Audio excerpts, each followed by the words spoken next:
नमस्कार दोस्तों, स्वागत है आपका कैक्टस इन जलंधर में। आज का हमारा टॉपिक टॉपिक क्या है? आज फिर से रिपोर्टिंग करने के लिए कुछ प्लांट्स लाए हैं। हमने ड्राई किए 2-3 दिन पहले। तो रिपोर्टिंग आज करेंगे, कुछ आपको चीज़ें सिखाएँगे, कुछ दिखाएँगे। पहले तो प्लांट्स देखिए, ये एस्टोफाइटम, माइरोस्टिग्मा, प्लांट का साइज़ देखिए, नीचे ऐसे कॉर्किंग, ये स्वाभाविक है, नेचुरल होना ही होना है ऐसे। मगर ऊपर आप प्लांट देखिए कितना ब्यूटीफुल प्लांट है और बहुत हेल्दी प्लांट है। ये भी काफ़ी देर से मैं देख रहा था इन प्लांट्स का, कोई ग्रोथ नहीं, कोई फ्लावरिंग नहीं हो रही, जबकि इतना बड़ा प्लांट है, वैसे फ्लावर अच्छी होनी चाहिए। तो सॉइल इसकी अभी हम चेंज करेंगे, रिपोर्टिंग करेंगे। सेकंड ये एस्टोफाइटम ओनेटम, ओनेटम के ऊपर देखिए ये डिज़ाइन कितना अच्छा है।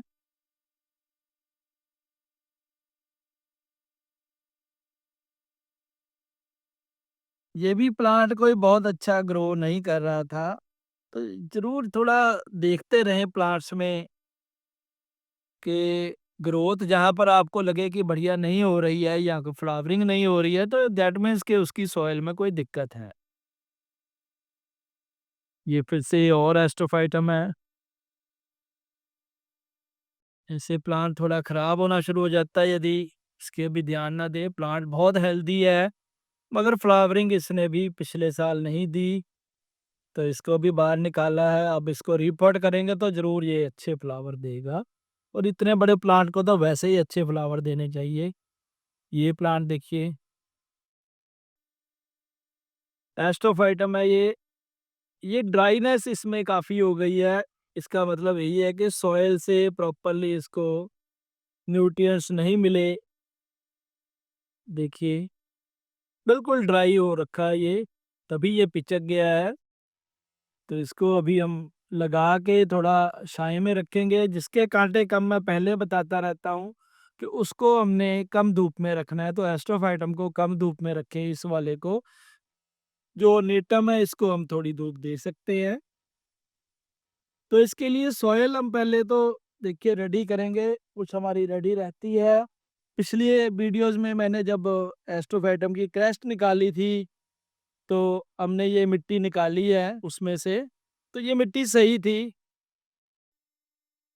इस मिट्टी को हमने अभी कम से कम 10 दिन तक धूप लगवाई है, अच्छी तरह से ये ड्राई हो चुकी है। इसमें हम वर्मी कंपोस्ट ऐड करेंगे।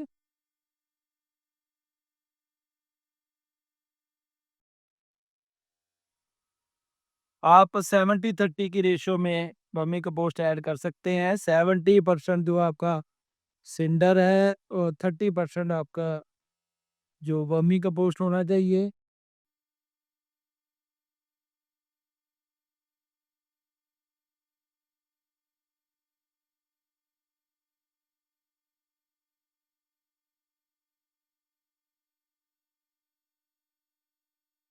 यदि पुरानी सॉइल काम की हो तो यूज़ कर लेनी चाहिए। अब इतनी सॉइल भी हम कहाँ फेंकेंगे बार-बार, खराब भी करनी, क्योंकि कॉस्टली रहता है ये चीज़ें। तो इसको हमने अच्छे तरीके से ड्राई किया पहले, धूप में रखा है 10 दिन तक। अब ये ड्राई हो गया है, तो इसमें वर्मी कंपोस्ट ऐड करके आपके सामने ही आज मिक्सचर बना देंगे। कई बार पूछते हैं कि मिक्सचर कैसे बनाना है? ये देखिए कुछ भी नहीं है।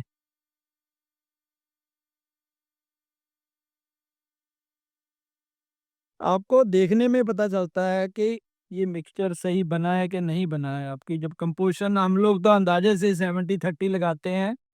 आप अभी नए हैं तो फिर उस हिसाब से नाप के बनाएँ। जैसे 7 आपने डिब्बे या कोई भी चीज़, जैसे जो कोई भी, मान लीजिए ये गमला ही रखा है तो 7 ऐसे गमले डालेंगे, तो 3 आपको वर्मी कंपोस्ट के डालने हैं, 7 आपको सिंडर के डालने हैं, या आपकी कोई भी मिट्टी है उसके डालने हैं। तो ये हमारा मिक्सचर अभी रेडी है, क्योंकि सिर्फ वर्मी कंपोस्ट ही ऐड की है ऑलरेडी। ये पुराना मिक्सचर है। वर्मी कंपोस्ट भी इसलिए कि न्यूट्रिएंट्स उनको पूरे मिल जाएं। तो अभी पॉट हमने बहुत ज़्यादा बड़ा नहीं दिया, सही है, बड़े अच्छे तरीके से आ जाएगा इसमें।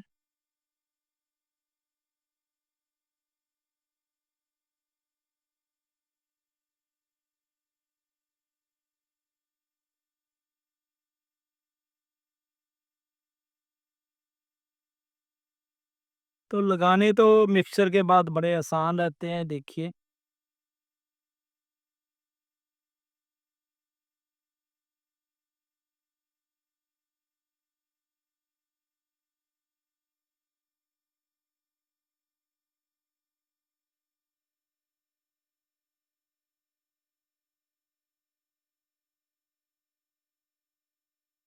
देखिए, बड़ा अच्छा लग गया ये स्टफ आइटम।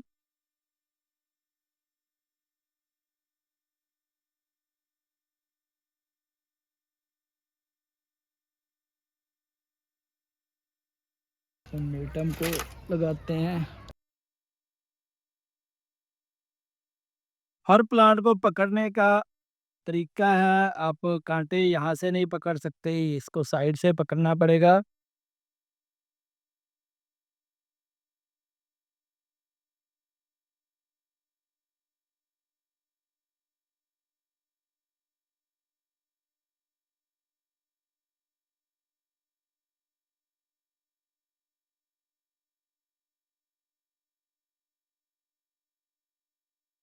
ये हमने पेस्टोफाइटम लगा दिया है।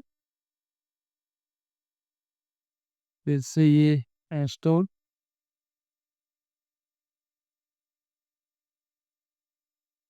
पुराने प्लांट्स है, इनको हमने ज़्यादा ड्राई किया अच्छे तरीके से। इवन एक एक हफ्ता ही दे दिया इनको ताकि कोई प्रॉब्लम ना आए। मैं एडवांस में कोई एंटी फंगल नहीं यूज़ करता जी, जब तक के प्लांट में प्रॉब्लम ना आए। एंटी फंगल बहुत रेयरली मैं यूज़ करता हूँ। ये भी लग गया है बहुत अच्छे तरीके से। ये छोटा प्लांट है तो सोचते हैं कि इसी में लगा दें, छोटे पॉट में, इतना बड़ा पॉट देने की जरूरत नहीं है।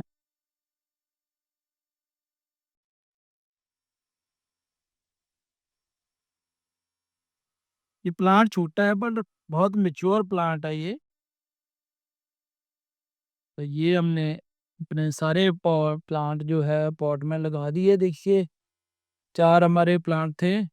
ये चारों प्लांट अब हमने पॉट में लगा दिए हैं। इनको अभी सबसे पहली चीज तो छाई में रखना है, सीधी धूप में नहीं रखना है।